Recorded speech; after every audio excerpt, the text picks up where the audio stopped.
Saudaraku, hari ini saya akan masuk pada bagian yang ketiga dari seri firman Tuhan, berkat pasti di keadaan yang tidak pasti.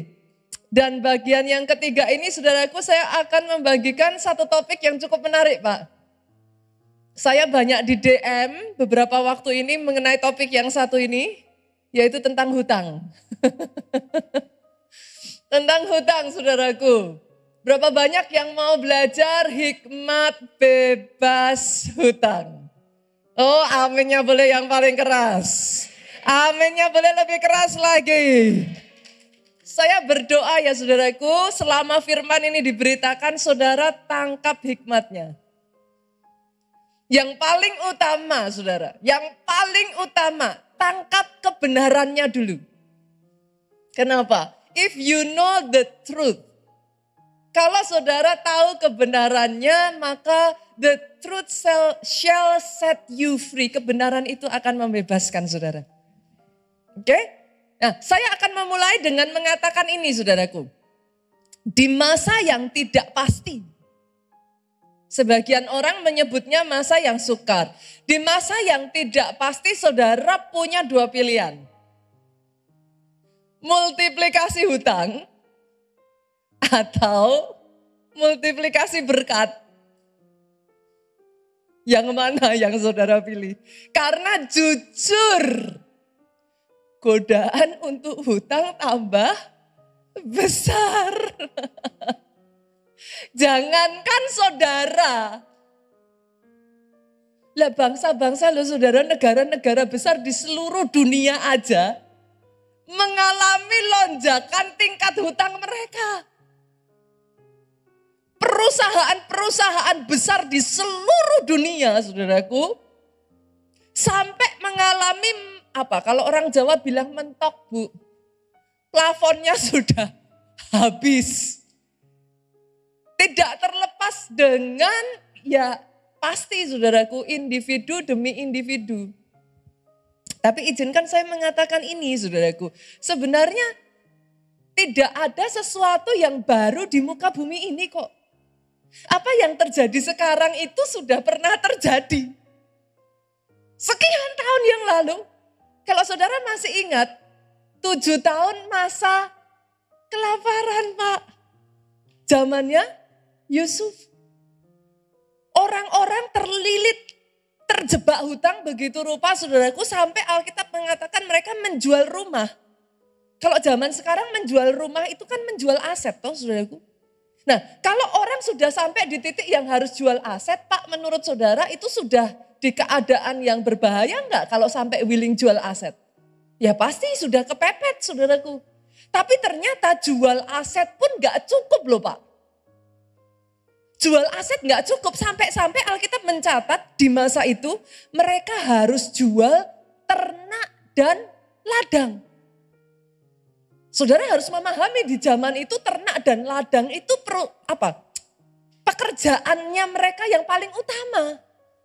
Kalau zaman sekarang sampai harus jual toko Pak. Sampai harus jual pabrik, sampai harus jual apa yang jadi perputaran dalam hidup saudara. Pertanyaan saya lagi, kalau sudah sampai di titik ini, lebih parah lagi ya Pak. Sudah lebih parah lagi karena nggak ada perputaran Pak. Terus mau makan pakai apa? Itu sebabnya ketika mereka melakukan itu pun sudah tidak bisa saudaraku. Alkitab mencatat betapa parahnya keadaan zaman itu saudaraku. Mereka sampai harus menjual diri mereka menjadi budak dari Firaun. Supaya bisa makan. Setidaknya kalau mereka jadi budak, mereka masih diberi makan, saudaraku. Dan yang namanya hutang, berapa banyak dari saudara, saya tidak tahu seberapa banyak dari saudara, dan saya tidak kepingin saudara angkat tangan anyway, saudaraku. Tapi yang namanya hutang ya saudara, gak akan bisa tenang. Saudara akan dikejar-kejar terus. Dapatnya gampang. Tapi setelah itu saudaraku, mereka tidak akan membiarkan saudara tenang sampai saudara membayar. Yang ada saudara terus akan diusahakan, bahkan tidak jarang dipermalukan. Ya gimana caranya ya? Mereka harus bisa mendapat kembali uang mereka bersama dengan bunganya, saudaraku. Itu sebabnya hari ini maafkan saya ya Bapak Ibu sebagai seorang hamba Tuhan, izinkan saya mengatakan ini. Hati-hati dengan hutang. Boleh ya Bapak Ibu? Izinkan saya mengingatkan kembali, ada bahaya yang besar di dalam hutang. Bahkan zaman sekarang ini ya saudara, ada fenomena yang namanya buy now pay later. Pernah dengar gak ya? Mungkin sebagian kenalnya dengan sebutan pinjol.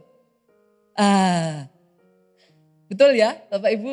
Buy now pay later. Kok kayak enak banget gitu ya? Bisa beli sekarang. Bayarnya mikir nanti gitu. Tapi hati-hati saudaraku, gaya hidup seperti ini kalau terus saudara ikuti, ujung-ujungnya, endingnya akan memakan habis seluruh penghasilan saudara. Kok bisa pastor? Karena gak peduli seberapa income saudara, penghasilan saudara, gaya hidup seperti ini saudaraku, semakin besar penghasilanmu, semakin besar utangnya Pak. Nah terus gimana? Saudara mau punya penghasilan berapa? Karena semakin besar penghasilannya, lah hutangnya terus nambah tuh. Happy enggak? Happy. Siapa yang enggak happy? Dapat handphone apa enggak happy? Happy. Lah ya happy saudaraku. Tapi dengar ini, kalau saudara lanjutkan gaya hidup seperti ini terus saudaraku. Kalau enggak hati-hati, you lose the kairos. Saudara kehilangan apa yang namanya waktu kairosnya Tuhan dalam hidupmu. Kok bisa seperti itu Pastor? Firman Tuhan tuh ngomongnya gini Bapak Ibu. Segala sesuatu indah pada waktunya. Lah kalau belum waktunya, dipaksakan beli handphone, belum waktunya. Indah apa indah? Ya enggak indah. Happy saya katakan, siapa yang enggak happy dapat handphone baru. Tapi penderitaannya Pak, waktu tagihannya muncul Pak, berlarut-larut penderitaannya. Dan kalau itu saudara teruskan, bukan hanya saudara melewatkan kairos ya. Dalam setiap kehidupan manusia itu punya fase-fase saudara. Kalau itu saudara lanjutkan, yang terjadi akhirnya saudara kehilangan the beauty, keindahan dari sebuah proses. Kenapa? Lah semua serba instan. Pengen ini harus ada saat ini. Saudara kepengen dipuji-puji semua orang. Wah hebat, disebut crazy rich. Kan? Tapi crazy rich tanpa proses, ujung-ujungnya hancur. Loh hati-hati loh saudaraku. Saudara jadi jangan salah saudaraku. Proses itu ada for a reason. Nanti saya akan berbicara mengenai ini. Kalau itu saudara teruskan lagi, saudara tabrak, sudah tahu, tapi masih saudara tabrak. Kalau enggak hati-hati kita itu jadi dului Tuhan. Bu, kalau kita sesuai waktunya Tuhan, kenapa indah? Karena diizinkan ngalami pergumulan. Nah tapi ada penyertaan Tuhan tuh.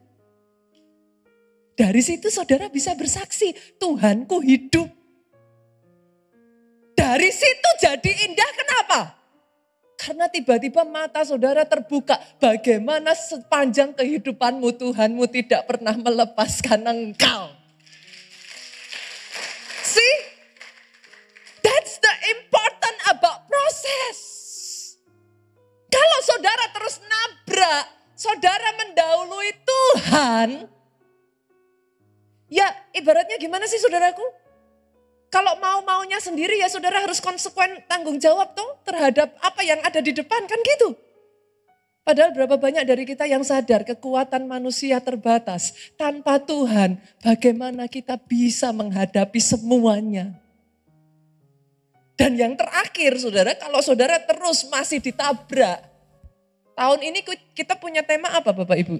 The Year of Great Multiplication. Tahun pelipat gandaan dahsyat.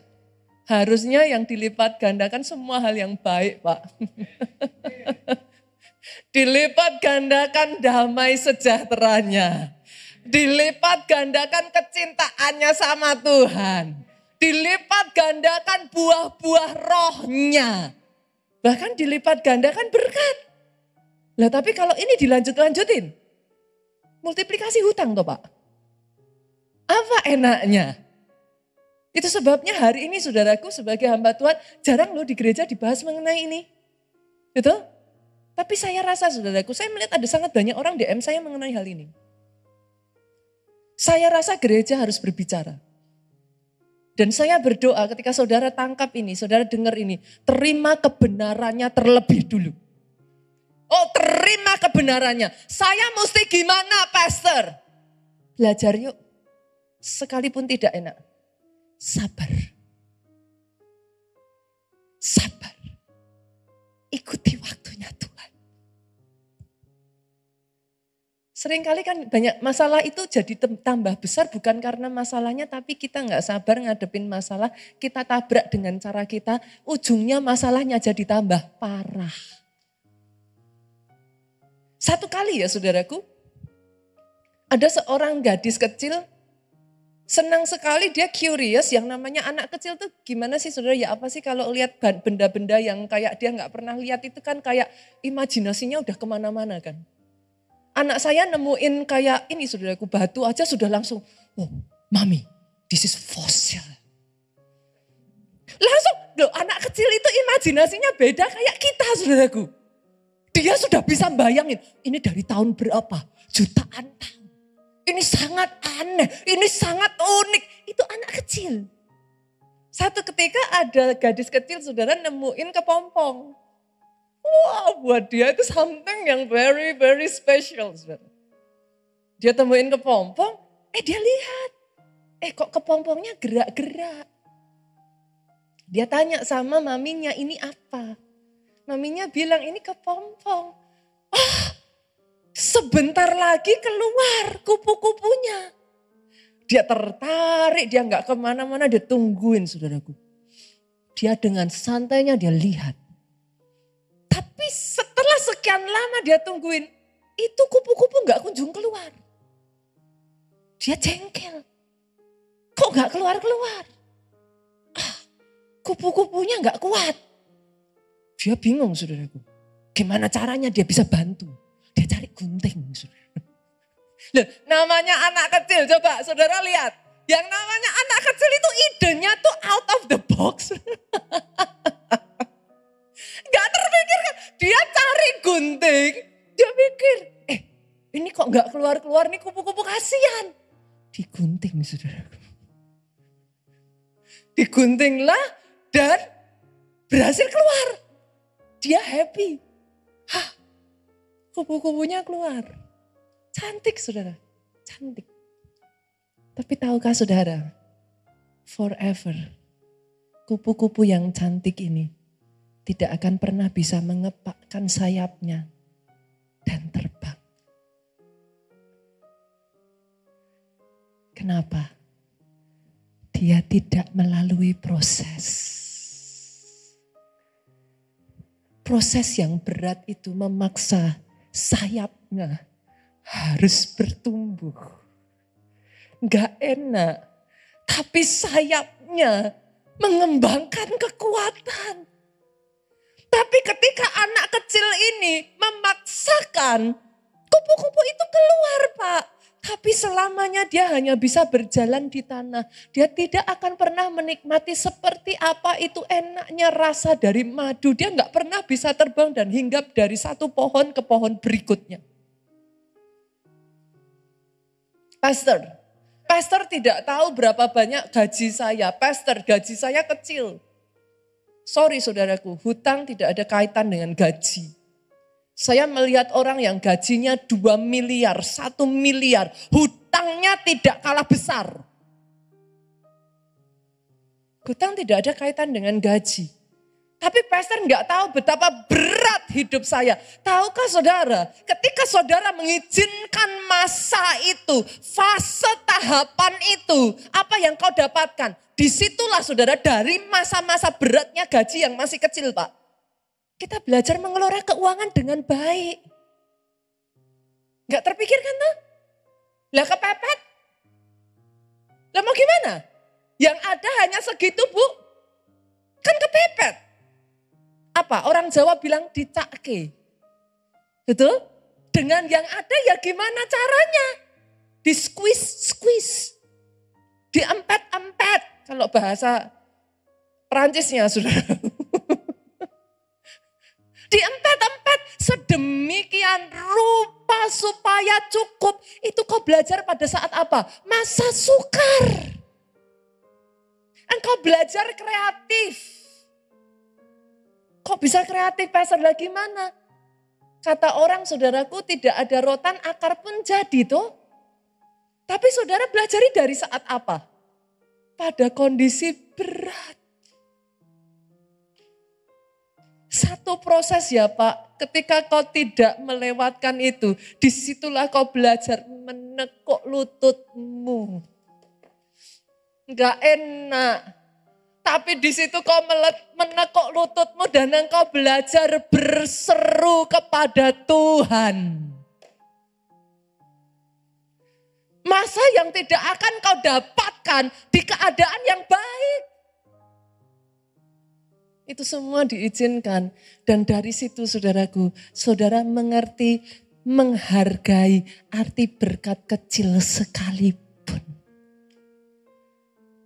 Kadangkala ya, jujur kalau kita nggak hati-hati ya, sudah diberkati ya saudaraku, uang koin itu kan disebar sembarangan toh. Saya pun harus bertobat dalam hal itu Bapak Ibu. Tapi di masa yang sukar, uang koin kan dieman-eman toh saudara. Lumayan. Nanti nyari-nyari, bongkar-bongkar tas, dapet lumayan. Nggak ngerasain toh? Kalau keadaan baik, nggak ngerasain toh? Odol dipletet-pletet, saudara. Kalau keadaan semua serba baik, odol masih banyak juga langsung plung masuk sampah. Tapi ketika keadaan berat, saudara harus belajar sabun dicair-cairin pakai air. Mau mandi lagi mana? Mau beli nggak ada kok. Sebisa mungkin kau bertahan dengan apa yang ada. Dan dari situ kau belajar bergantung kepada Tuhanmu yang tidak pernah meninggalkan engkau. Tuhanmu yang selalu memeliharakan hidupmu. Boleh saya dengar amin yang paling keras dari tempat ini? Oh kalau mau tepuk tangannya yang paling meriah buat Yesus Tuhan kita. Itu sebabnya Bapak Ibu, izinkan saya mengatakan ini. Come on, jangan lalui masa itu. Don't try to skip it. For everything, segala sesuatu indah pada waktunya. Hari ini izinkan saya mengatakan ini saudaraku. Hutang itu bukan masalah berapa banyak gajimu. Dan sadly saudara, sorry, hutang tidak bisa menjadi jawaban. Mungkin untuk sementara waktu hutang bisa ya Pak ya. Ya oke lah saudaraku membantu saudara. Tapi kalau saudara tidak hati-hati hutang justru membawa masalah yang lebih besar lagi. Terus kalau gitu saya harus gimana toh pastor? Kalau saya nggak bisa bayar hutang lah terus saya mesti gimana? Hari ini saya ingin mengajak saudara, justru karena itu saudaraku, saya itu menerima banyak pertanyaan dan itu menggelisahkan saya. Kenapa? Karena memang berdasarkan survei sangat banyak orang itu jatuh terjebak di dalam pinjol ataupun pay later saudara. Dan gak tahu what to do. Seperti tadi saya katakan, tidak ada yang baru di muka bumi ini. Yang sepakat katakan amin. Apa yang terjadi sekarang pasti once upon a time pernah terjadi di masa lalu. Dan boleh nggak saya ajak kita belajar yuk dari keluarga seorang hamba Tuhan yang sudah benar-benar kepepet nggak bisa bayar hutang, saudaraku. Masih ingat kisahnya? Mereka sampai harus menyerahkan anaknya, mau diambil jadi budak untuk ngelunasin hutang keluarganya, saudara. Kita buka yuk dari 2 Raja-Raja pasalnya yang keempat. 2 Raja-Raja pasalnya yang keempat, ayatnya yang pertama sampai ayatnya yang ke-7. Yang sudah ketemu katakan amin. Impact belajar baca Alkitab boleh? Oke, jangan lihat ke depan Bapak Ibu. Ketemunya jangan di depan. Saya tuh mau ngusulkan ditolak terus saudara. Tapi ketemunya jangan di depan. Buka Alkitab saudara yuk, boleh ya? Puji Tuhan, at least saudara belajar membaca Alkitab, saudara cari raja-raja. Sekalipun nyarinya pakai cara curang gak apa-apa. Ketik raja, nanti keluar gitu saudara.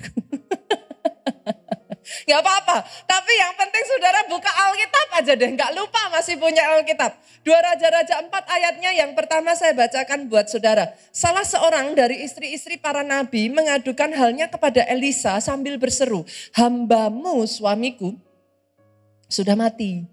Engkau ini tahu hambamu itu takut akan Tuhan. Kalau sampai dia bilang bahwa Elisa itu tahu, berarti Elisa kenal orang ini, saudaraku. Tetapi sekarang penagih hutang sudah datang untuk mengambil kedua orang anakku menjadi budaknya. Apa yang bisa kita pelajari dari ayat yang pertama ini Bapak Ibu? Apa? Boleh enggak saya katakan begini? Tolong pisahkan antara cinta hutang dengan kemampuan mengelola keuangan yang baik. Karena banyak orang ngomong sama saya tuh sukanya kayak gini, Pastor, tapi dia pelayan Tuhan. Saya tuh kadang pengen tak jawab ya saudara.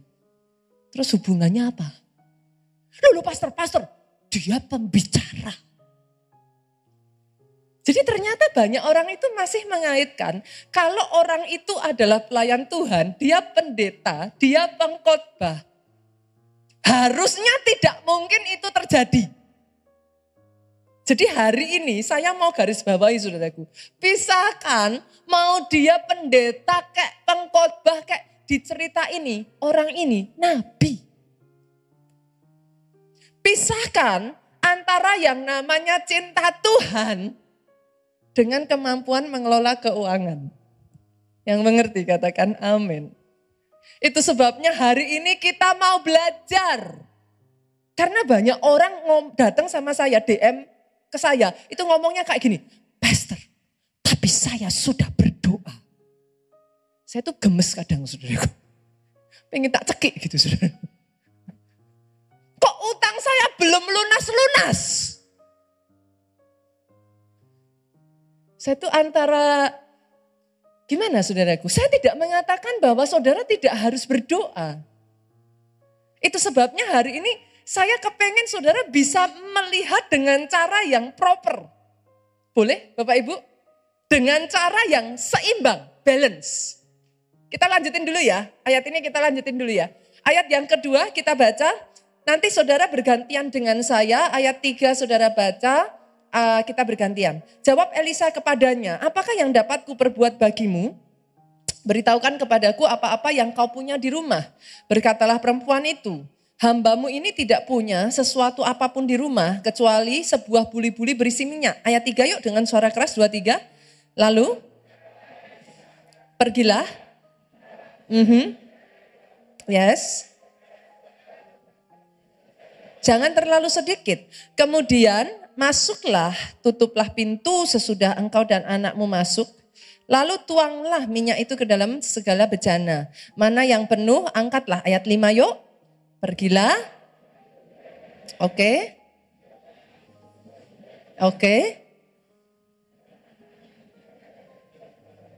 Sedang ia terus menuang. Ketika bejana itu sudah penuh, berkatalah perempuan itu kepada anaknya, dekatkan kepadaku sebuah bejana lagi. Tetapi jawabnya kepada ibunya apa? Tidak ada lagi bejana. Lalu berhentilah minyak itu mengalir. Ayat yang ketujuh, yuk sama-sama kita baca 2-3. Kemudian memberitahukan kepada abdi Allah, dan orang ini berkata apa Bapak Ibu dengan suara keras? Pergilah, juallah minyak itu. Sampai di situ. Yang bilang saudara loh ya. Boleh nggak saya sebagai hamba Tuhan kali ini juga mengatakan seperti Elisa? Bayarlah hutangmu. Langsung. Keselak loh pastor. Bayar hutang. Ini kok gereja kok aneh toh saudaraku. Loh ya harus dibahas. Kalau nggak dibahas banyak anak Tuhan jatuh di sini. Akhirnya rencana Tuhan nggak bisa digenapi. Tapi ya sebagai seorang hamba Tuhan saya harus ngomong sama saudara. Anak Tuhan kalau hutang harus dibayar. Yang sepakat aminnya boleh yang paling keras. Amin ya. Nah kalau nggak bisa terus gimana pastor? Itu sebabnya hari ini saya ingin mengajak saudara ya, kita sama-sama belajar mau Bapak Ibu? Boleh ya? Nah, kita lihat ya, ada 2 hal kalau saudara mau bayar hutang. Yang pertama, lakukan bagianmu. Karena banyak orang Kristen suka curang. Saya sudah doa pastor. Saya sudah puasa. Mana? Kok hutang saya belum habis-habis? Loh doanya boleh jalan terus saudaraku, puasanya boleh jalan terus. Lah buy now pay later-nya masih jalan terus juga tuh. Lah kok bisa habis, caranya gimana? Kan gak simsalabim tuh Bapak Ibu. Jadi ada bagian kita yang harus kita lakukan, yang sepakat katakan amin. Nanti kita akan belajar apa bagian kita. Tapi yang kedua gak bisa disangkal Bapak Ibu, maafkan saya. Minta pertolongan Tuhan. Oh yes, minta belas kasihan Tuhan. Minta anugerah dari Tuhan. Karena harus 2 belah pihak, 2 sisi ini. Kalau enggak bisa. Saat ini saya ingin mengajak saudara belajar dulu bagian kita apa. Siap ya? Yang pertama saudaraku, saya akan bagikan 5 poin saudara. Gimana kita belajar untuk bebas hutang. Yang pertama, poin yang pertama, simple tapi banyak orang gak punya. Punyai sense of urgency. Kalau punya hutang, segera. Dengan ini, kami menyatakan, secepat-cepatnya saudaraku. Yang bisa saudara lakukan secepat mungkin. Kalau bisa lunasi hari ini, lunasi hari ini. Kalau bisa lunasi besok, lunasi besok. Kenapa? Kenapa pastor? Kenapa pastor kok ngomong seperti itu? Yang namanya hutang kalau masih bisa dilama-lamakan kan lebih enak. Ada banyak orang ya saudara, sejujurnya kenapa saya ngatakan you have to have the sense of urgency. Untuk bayar hutang. Karena ada banyak orang menyepelekan hutang. Ada banyak orang ngomongnya sama saya kayak gini. Masih bisa kok pastor. Hutangnya udah ratusan juta. Istrinya udah kembang kempis. Ngomongnya, saya masih kuat kok pastor. Masih bisa. Pastor gak usah khawatir. Berapa banyak yang akhirnya ya saudaraku hutang kartu kredit hanya bayar minimum payment. Loh, coba ya saudara, masalahnya dengan hutang tuh the illusion itu loh saudara. Ilusi dari hutang itu. Memangnya kalau saudara bayar minimum payment, sisa paymentnya saudara gak harus bayar. Coba saudara perhatikan yang saya katakan ini. Minimum payment, sisanya kan ditumpuk bulan berikutnya. Ditumpuk kan kena bunga. Jadi lebih besar lagi kan. Nah, itu sebabnya hari ini saya berdoa ya Bapak Ibu, saya nggak tahu keadaan saudara, tapi yuk saudara nggak usah angkat tangan. Tapi di dalam hati saudara katakan kepada Tuhan, harus dibayar segera. harus dibayar segera. Harus dibayar segera. Kenapa, Pastor? Karena you never know. Bahaya dari hutang, when the unexpected come. Ketika ada keadaan emergency, saudaraku. Ketika everything okay, saudara sudah memperhitungkan, saudara bisa bayar. Tapi kalau ada emergency, itu roboh loh satu bangunan, saudara.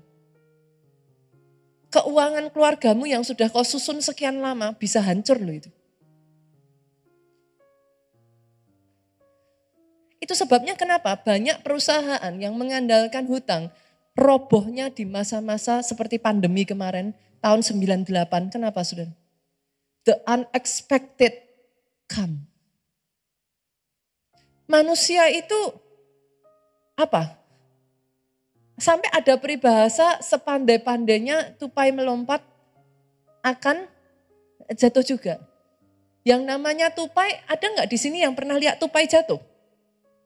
Loh coba saudara pikirkan, coba.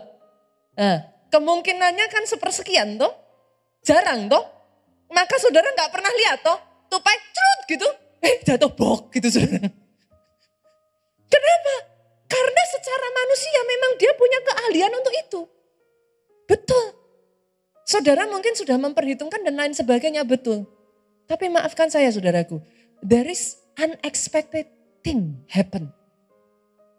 Kalau saudara tidak segera menyelesaikan hutang saudara, ketika the unexpected come, roboh.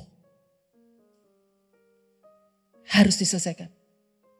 Saya tuh paham ya saudara, pola pikir masyarakat kita ini. Saya kalau mau jujur ya saudaraku, dulu pun Pak Jo tuh sampai pernah menyaksikan. Dulu pun kami tuh punya cara pikir yang salah. Kalau mau besar terus gimana kalau nggak punya uang, kan ya harus hutang, Pastor. Jadi kalau saudara punya cara pikir seperti itu, saya nggak menyalahkan saudara. I was once. Saya dulu juga pernah punya pola pikir seperti itu, Pak. Saudara tahu, saya dimerdekakan Tuhan, Pak Jo dan saya itu dibukakan ketika kami pergi ke Nigeria. Project mereka itu gila Bapak Ibu. Yang mereka kerjakan itu gila. Tetapi setiap kali mereka berkhotbah, mereka selalu mengatakan ini, tanpa hutang. Dulu kami tidak, gimana sih ngomongnya ya? Di sini ini sudah terlanjur terbentuk satu mindset. Gimana lah kalau enggak hutang terus gimana Pastor? Saya mau hidup pakai apa? Kan gitu. Dulu kita juga sama. Lah kalau enggak hutang terus gimana cara besarkan? Sampai kami melihat yang di Nigeria, saudara. Bisa tuh. Bisa tuh. Tanpa hutang bisa tuh. Terus pakai apa Pastor kalau tanpa hutang? Pakai kuasa Tuhan. Ini sebagian dari saudara akan lebih gini lagi.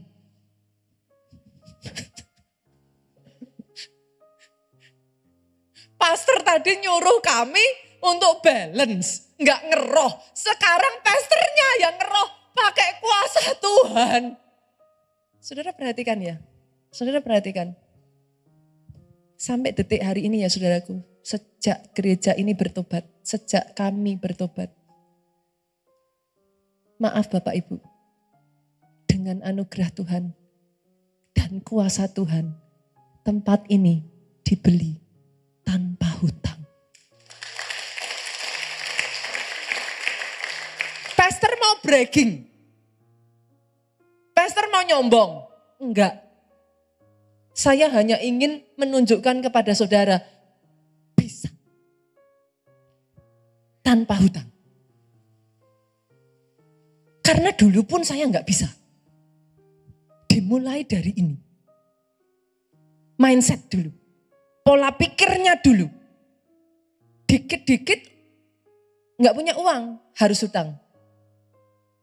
Kenapa tidak melihat dari yang kau punya? Dikelola dengan baik, dicukupkan, minta Tuhan berkati. Itu sudah saya lihat, saudara. Bukan hanya tempat ini, satu demi satu yang Tuhan percayakan, pola pikirnya tuh kayak gini saudaraku. Kalau Tuhan belum ngasih, kita dapat pun percuma.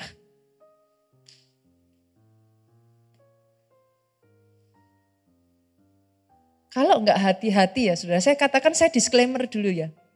Kalau enggak hati-hati, ketika saudara berhutang, saudara tuh ngomong gini loh, Tuhanku enggak bisa ngasih dalam hidupku. Jadi aku harus berhutang. Saya disclaimer ya, Hati-hati memakai perkataan yang saya katakan ini ya, saudaraku ya.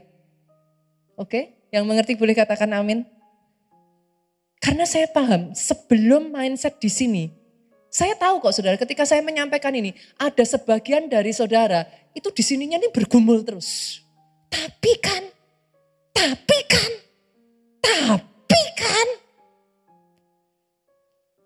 Loh, jujur saudara, jujur. Kalau bisa telinganya disumbet nih, males denger pendeta ngomong kayak gini. Karena this is hard truth. Enggak gampang. Tapi saya harus ngomong, bayar hutangmu. Bayar segera. Ketika saudara punya hutang, pastikan punya sense of urgency menyelesaikan hutang. Itu yang pertama ya saudaraku. Boleh enggak sih ambil dulu dengan tangan saudara, simpen di kantongan dulu yuk. Yang sepakat katakan amin. Ambil dulu, simpen di kantongan ya saudaraku. Jangan masuk sini, keluar ke sana Bapak Ibu. Yang mengerti katakan amin. Masih mending kalau masuk sini, keluar ke sini, ngendep sebentar Bapak Ibu. Tapi jangan masuk sini, keluar sini juga ya. Boleh gak sih? Simpen dulu yuk. Simpen ya. Baru poin 1 kok. Yuk kita lanjut ya. Poin yang kedua. Poin yang kedua apa Pastor? Yang kedua, kita belajar dari apa yang diajarkan Elisa kepada wanita ini. Lihat saudaraku, ketika wanita ini meminta tolong kepada Elisa, jawab Elisa kepadanya, apakah yang dapat kuperbuat bagimu? Elisa ngomong gini saudara, beritahukan kepadaku apa-apa yang kau punya di rumah. Kenapa Elisa mengatakan itu? Nomor dua, Tuhan bisa menggunakan hal yang kecil saudaraku. Dari apa yang sudah Tuhan berikan di tangan saudara untuk menyelesaikan hutangmu. Banyak orang akan ngomong sama saya yang saya punya enggak banyak. Itu perkataan dari wanita ini. Wanita ini ngomong sama Elisa apa? Aku enggak punya apa-apa. Terus dia ingat ada sedikit minyak dalam buli-buli. Waktu disuruh bayar hutang, semua orang akan ngomong apa? Aku enggak punya apa-apa. Yang benar, masih punya kasur di rumah enggak Bapak Ibu? Masih punya sendok enggak? Masih punya piring enggak? Nah, berarti yang pertama gimana Pastor? Satu-satu ya, kita kuliti ya. Oke, apa yang masih bisa dijual yang ada di rumah saudara? Jual. Nah, terus saya gimana Pastor? Ya that's the consequence. Gimana? Nggak enak no Pastor. Lah saya makan pakai apa kalau nggak ada sendok? Tangan. Jahat banget. Ini pendetanya ngawur ini saudara. That's not the point. Apa yang ingin saya sampaikan saudaraku? Pastikan apa yang ada pada saudara pakai untuk selesaikan dulu. Saya menemukan ya saudaraku ada banyak orang. Ini masalah besar dari utang. Gengsi. Saya berjumpa dengan satu orang saudaraku sekian tahun yang lalu. Dia punya suatu hutang yang tidak bisa dilunasi. Saya tanya, kamu punya apa? Persis sama seperti kisah ini. Elisa tanya, kamu punya apa? Dia ngomong, Pastor, saya masih punya aset. Saya punya rumah. Jual.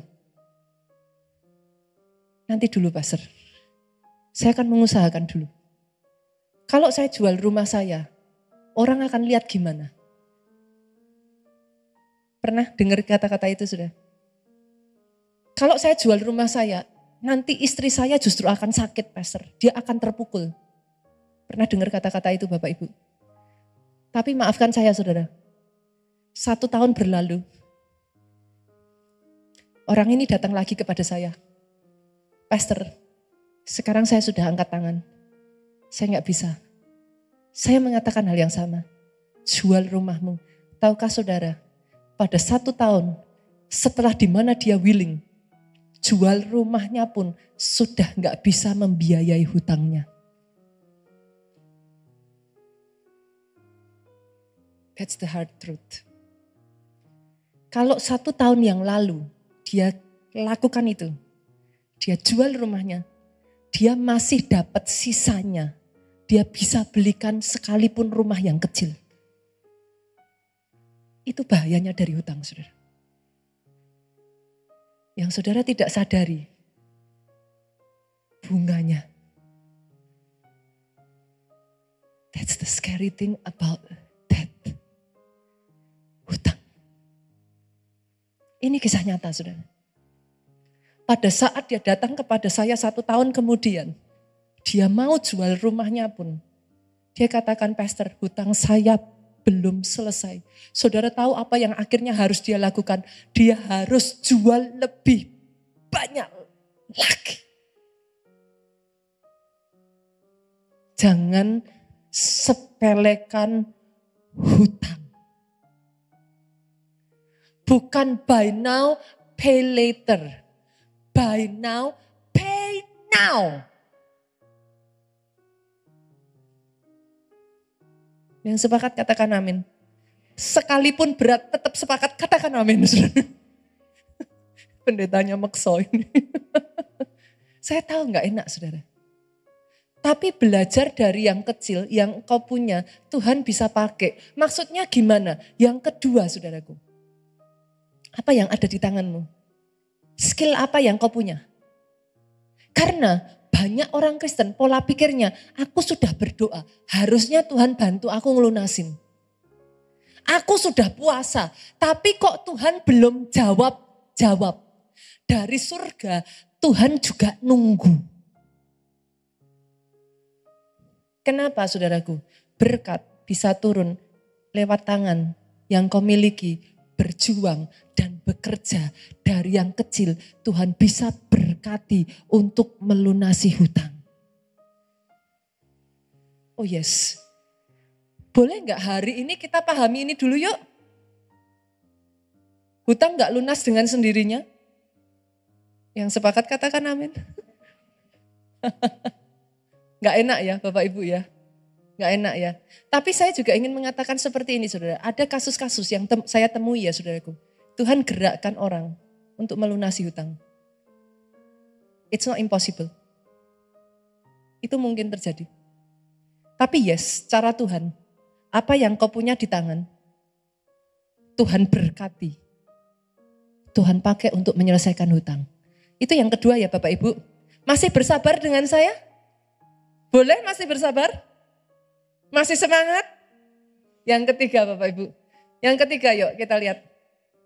Butuh keterbukaan dan kesatuan keluarga untuk berjuang bersama-sama melunasi hutang.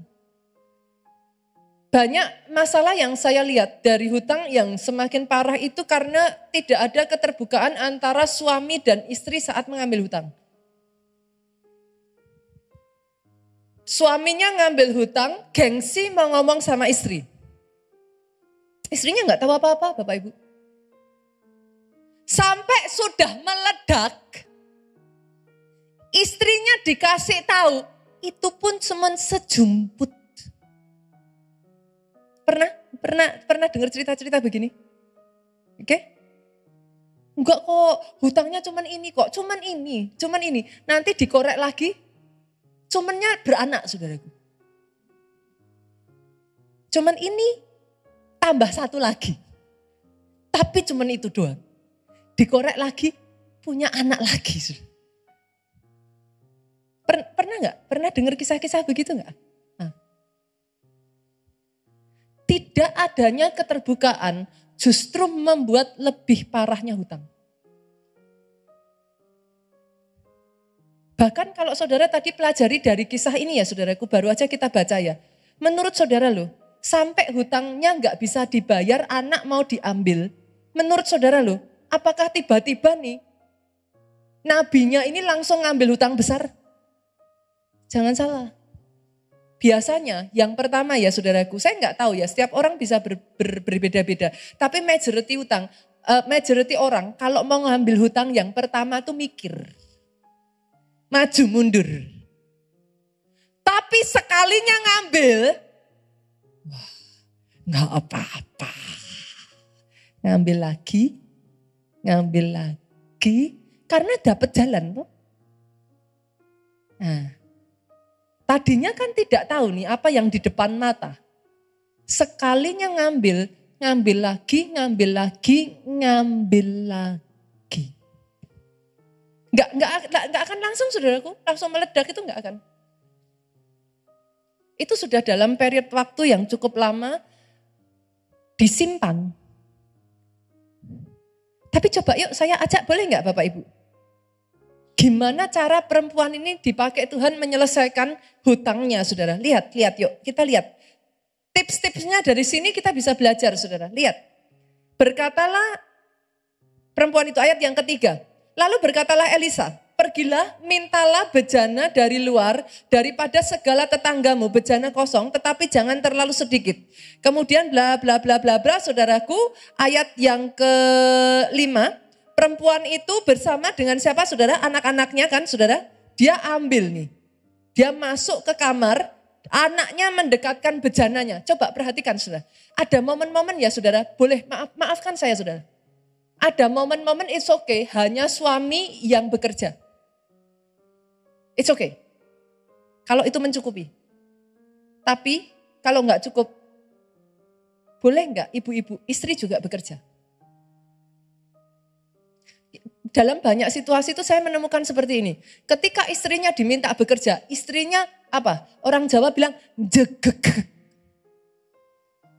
Apa saudara? Jegeg itu apa? Oh, nah, istrinya ngomong, lah saya mau kerja apa? Saya selama ini nggak pernah kerja. Saya harus gimana? Saya kerja juga percuma, nanti dapatnya kecil. Nggak sebanding dengan kerjanya. Sering dengar kata-kata itu nggak sudah? Yang kecil pun kerjakan. Bahkan di dalam beberapa kasus tertentu saya dudukkan papahnya, mamahnya, anak-anaknya. Anak-anak yang sudah mampu, saya katakan kepada mereka, Pastor, kok Pastor kejem? Yes. Tapi kalau enggak, satu keluarga hancur. Pilih mana? Saya katakan kepada anak-anaknya, Koko Cici udah besar. Bisa kerja enggak?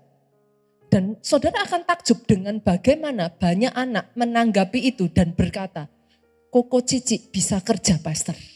Tapi papa mama enggak izinin. Saya tanya, Koko mau kerja? Mau. Koko tahu kalau Koko kerja membantu papa mama menyelesaikan masalah keuangan ini? Tahu. Koko enggak apa-apa? Enggak apa-apa. Yang mengerti katakan amin. Kita satu keluarga saudaraku. Kita satu keluarga. Kalau terjadi sesuatu di dalam keluarga kita, setiap anggota bagian keluarga, ayo kita bersama-sama mengerjakannya juga. Yang ketiga saudara, harus ada kesatuan, keterbukaan dari keluarga. Suami, kalau kau ambil hutang, ngomong sama istrimu. Dalam kasus ini ya Bapak Ibu, saya bisa membayangkan ini suaminya sampai udah gak kuat saudara. Alkitab tidak pernah mencatat, tapi bisa jadi dia meninggal karena sudah gak kuat lagi. Suka tidak suka pada saat suaminya meninggal, siapa yang harus bayar? Istri dan anaknya. Yang datang bersama dengan keluarganya boleh senggol kiri kanannya apa? Terbuka ya. Mah, terbuka ya. Kalau suami biasanya nggak mau terbuka, gengsi. Harga dirinya kena karena sebagai kepala rumah tangga nggak bisa mengamankan satu keluarga. Kalau istri nggak mau terbuka, biasanya takut dimarahi. Kenapa? Karena hutangnya konsumtif. Beli tas hutang, beli baju hutang, beli handphone hutang. Biasanya bahkan kalau ada suaminya punya baju baru disembunyiin. Nanti kalau suaminya tanya, loh kok pakai baju baru dari mana? Oh papa sudah lupa, ini kan baju 8 tahun yang lalu.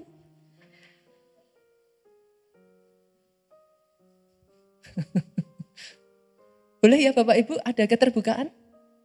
Satu kesatuan ya, sama-sama bergerak. Yang keempat, yuk kita lanjut, 2 lagi. Yang keempat Bapak Ibu, gunakan koneksi yang engkau miliki. Maksudnya gimana? Gunakan koneksi yang saudara miliki. Yuk kita lihat, dari ayat ini saudaraku, perempuan ini disuruh sama Elisa, pergilah mintalah bejana dari luar, daripada segala tetanggamu bejana kosong, tapi jangan terlalu sedikit. Bagaimana bisa dia dapat bejana sebanyak itu Bapak Ibu? Caranya gimana? Gimana? Dia cari dari semua kenalannya. Artinya apa? Dia pilih tuh dari semua koneksi. Mana yang dia bisa pinjami bejana ini. Nah ini saya juga mau disclaimer Bapak Ibu.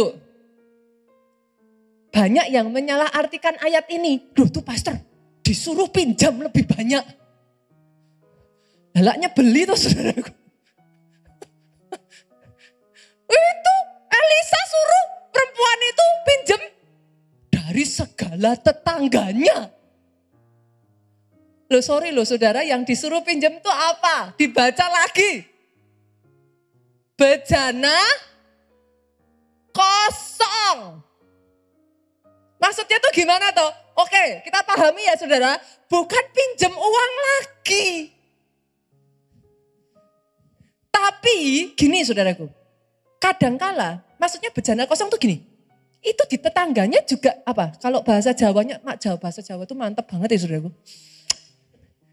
Didongkroki. Pernah lihat saudara punya mangkok, punya apa nggak kepake? Nah, ini nih di tempat lain itu barang yang nggak terpakai. Tapi bisa saudara gunakan. Terus maksudnya gimana saudaraku? Setiap orang case by case beda-beda ya Bapak Ibu ya. Saya kasih contoh aja ya. Contoh aslinya tuh gimana Pastor? Pastor jangan pakai Alkitab terus, saya nggak tahu. Itu ada yang DM saya ngomong gitu. Pastor saya orang Kristen baru. Gimana caranya dapat rema? Saya nggak ngerti gitu saudaraku. Ini pastor bilang bejana. Saya itu harus ngapa? Oke, saya kasih contoh yang aplikatif ya. Oke, saudara punya keahlian untuk katakan ya saudaraku mengelola restoran. Oke ya, tapi saudara nggak punya tempat. Orang lain punya ruko kosong tadi didongkrok nih. Nggak kepake saudaraku, dia cuma punya tempat tapi nggak diapa-apain. Dia nggak punya skillnya, dia nggak mau juga untuk membuka. Ya tempat itu berdebu nggak kepake. Ada orang lain lagi punya uang tapi nggak mau kerja. Dia punya modalnya tapi dia males ngurusi restoran. Dia nggak punya tempatnya. Nah kalau saudara gunakan koneksi ini disatukan. Saudara bisa melihat yang saya katakan? Nah, terjadilah kerjasama networking partnership. Jangan lupa ya saudara, hitam di atas putih. Orang Kristen tuh sukanya gitu loh. Pastor, saya percaya dia sesama rekan pelayan Tuhan. Nah senangnya kayak gitu tuh loh saudara. Pastor, saya percaya dia KKS saya. Nah akhirnya kan hubungan dari dalam gereja kan rusak tau saudaraku. Boleh nggak saudara? Sekali lagi yuk. Yang satu dilakukan, yang lain jangan dilupakan ya. Nah, hitam di atas putih, buat hitam di atas putih. Tapi coba spread koneksi saudara. Contoh, saudara bisa bikin kue, saudara bisa masak. Ada teman saudara yang restoran, tanya boleh nggak dititipin? Bisa nggak saya titip dijualkan di restoran tempat Bapak Ibu? Bisa menangkap yang saya maksudkan saudaraku? Koneksi ya, bukan diutangi lagi ya saudara. Bukan loh ya. Bukan nambah banyak utang lagi loh. Sepakat ya? Yang keempat cari koneksi. Koneksi-koneksi minta Tuhan bukakan hikmat, tuntun. Yang kelima saudaraku, yang terakhir, pemain musik gak usah naik dulu ya. Yang terakhir dari yang ini. Oke yuk, yang kelima saudaraku, yang kelima yuk. Yang kelima, nah ini saya harus menjelaskan kepada saudara. Lunasi hutangmu sesuai dengan prioritas.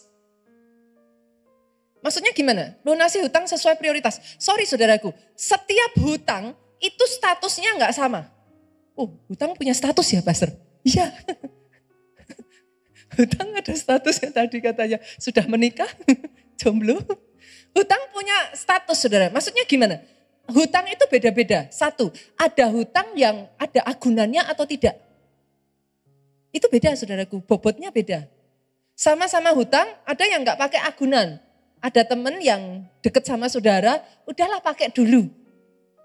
Nanti bayarnya pelan-pelan nggak apa-apa, nggak usah ada jaminan apa-apa. Itu beda dengan yang ada agunannya, saudaraku, bobotnya. Yang kedua, saudara ngambil hutang yang satu, ada bunga normal, bunga besar, itu beda statusnya, saudara. Ada bunga itu gimana? Misalkan saudara ngambil kayak di bank. Ya bunganya kan bunga rata-rata ya saudaraku, bunga standar lah ya. Tapi kalau saudara ngambil di retailer, nah bunganya kan besar sekali itu saudaraku. Itu statusnya beda loh saudaraku, jangan disamakan. Apalagi Pastor, nah ini juga saudaraku. Hutang yang dipakai konsumtif. Konsumtif itu gimana Pastor? Beli baju. Loh Pastor, kan saya kemana-mana juga harus pakai baju. Lah memang baju saudara cuma satu. Kalau baju saudara memang satu ya boleh. Lah mau gimana, masa nggak pakai baju? Tapi kalau baju saudara sudah satu lemari, nah tanpa nih tambahan satu baju kan nggak mati saudaraku. Nah itu Pastor kok kasar banget sih itu. Lah habisnya saudaraku, banyak orang tuh nggak bisa membedakan keinginan dan kebutuhan. Jadi saya ngomongnya kasar supaya saudara, oh maksudnya gitu toh, gitu saudara. Sepakat nggak? Beli TV, nggak ada TV nggak mati saudara. Nah sesederhana saudara mikirnya gitu. Beli handphone baru, nggak ada handphone baru nggak.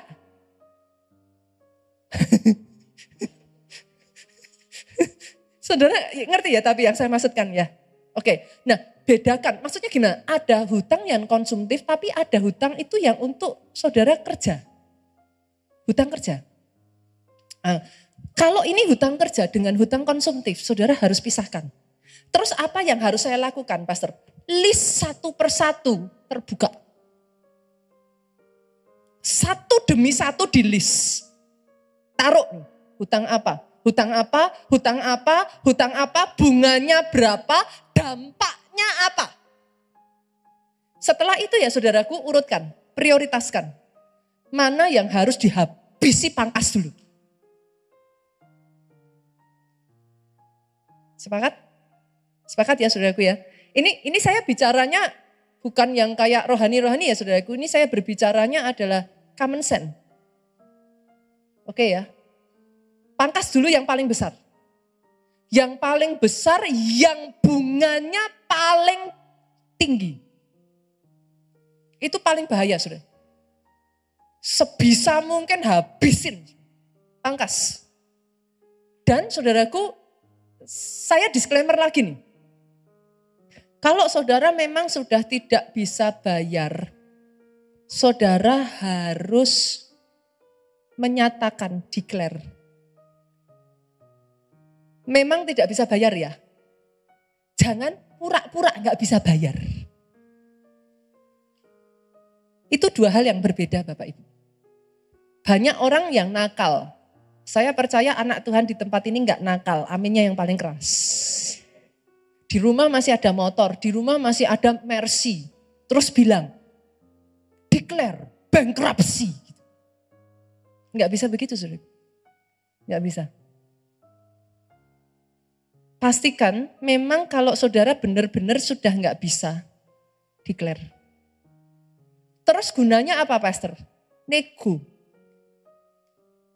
Sama bank nego. Apa yang dinego? Minta sama bank, bisa enggak bunganya dibekukan? Bahkan atau bunganya disingkirkan. Itu bisa, saudara. Jadi saudara benar-benar harus mengusahakan semaksimal mungkin. Pangkas. Yang kedua, saudara bisa nego terminnya. Yang harusnya misalkan dibayar sekian tahun, saudara bisa minta terminnya diperpanjang lagi, saudara. Bunganya di stop, bunganya disingkirkan, tapi yang penting ada keinginan untuk bayar. Jangan lari.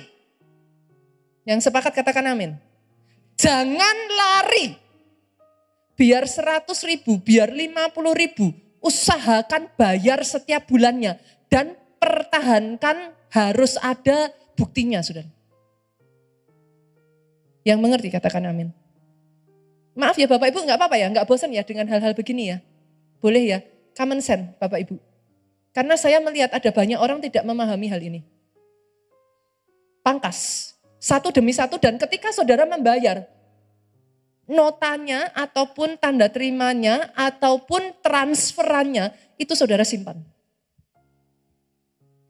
Itu akan melindungi saudara. Yang sepakat katakan amin.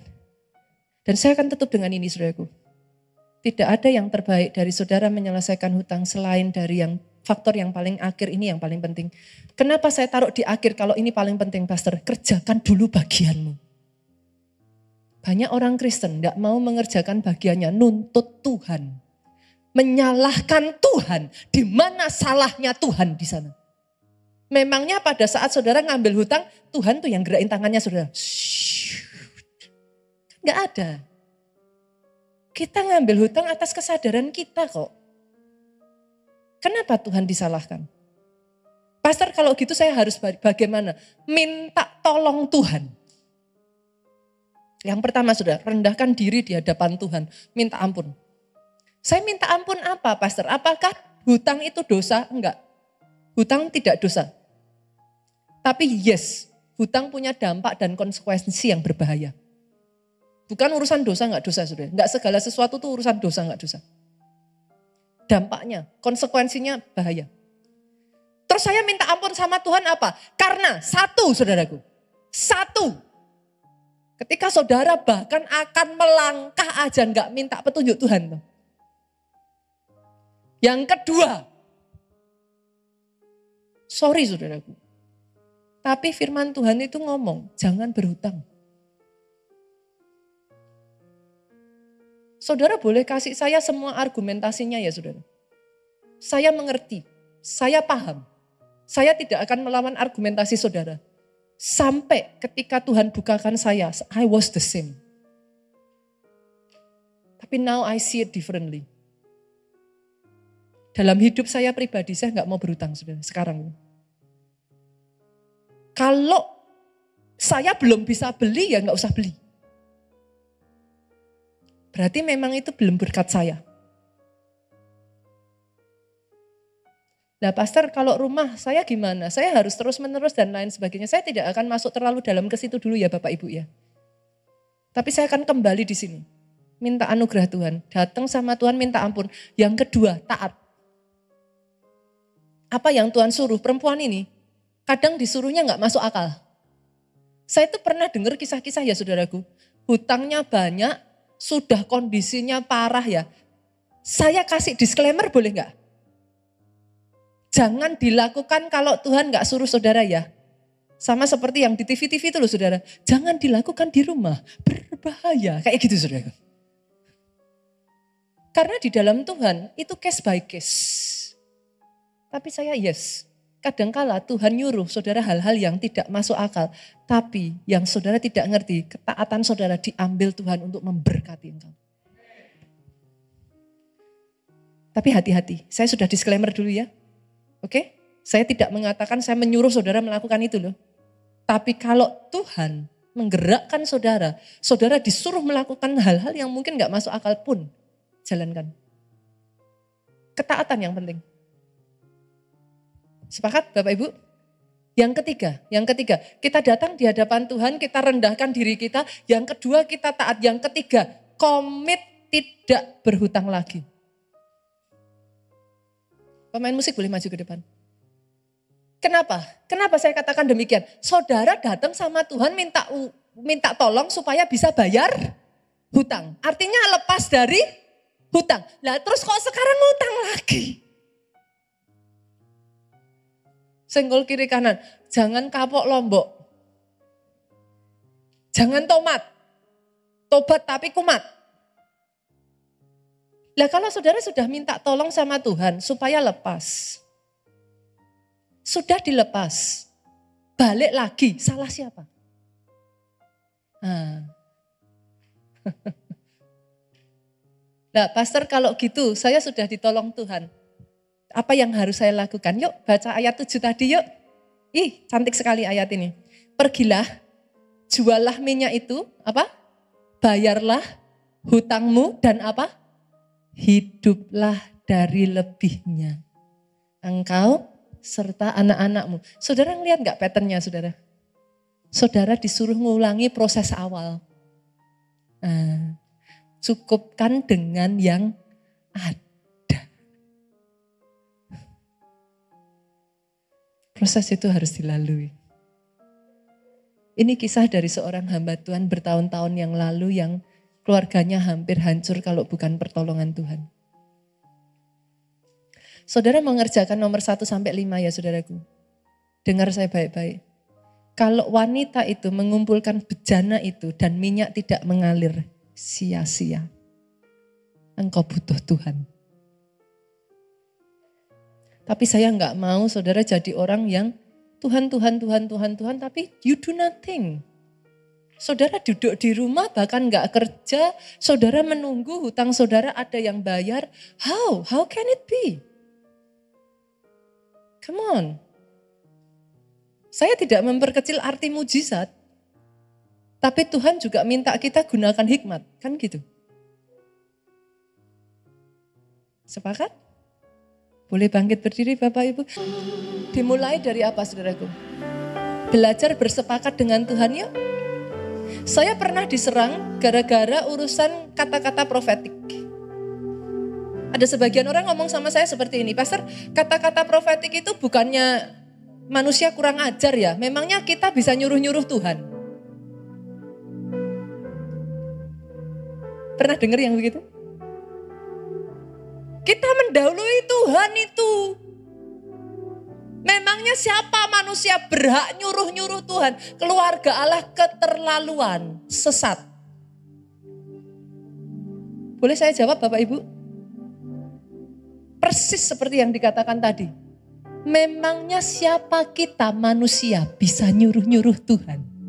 Saya tanya Bapak Ibu, kalau kita mau pun bisa gak kita nyuruh Tuhan? Hah? Ya gak bisa. Apa hak kita? Kita mau aja gak bisa kita nyuruh Tuhan. Logikanya loh saudara. Siapa kita manusia? Terus kata-kata profetik itu apa Pastor? Denger ini.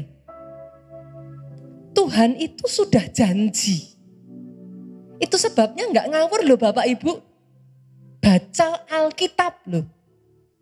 Saudara sudah Tuhan itu janji, saudara ambil janjinya Tuhan, regardless secara manusia kau sadar diri, enggak bisa harusnya, tapi engkau bersepakat dengan Tuhan, engkau memperkatakan itu dengan satu kesadaran, sekalipun aku tidak bisa, tapi Tuhanku bisa. Itu sebabnya aku memperkatakan itu.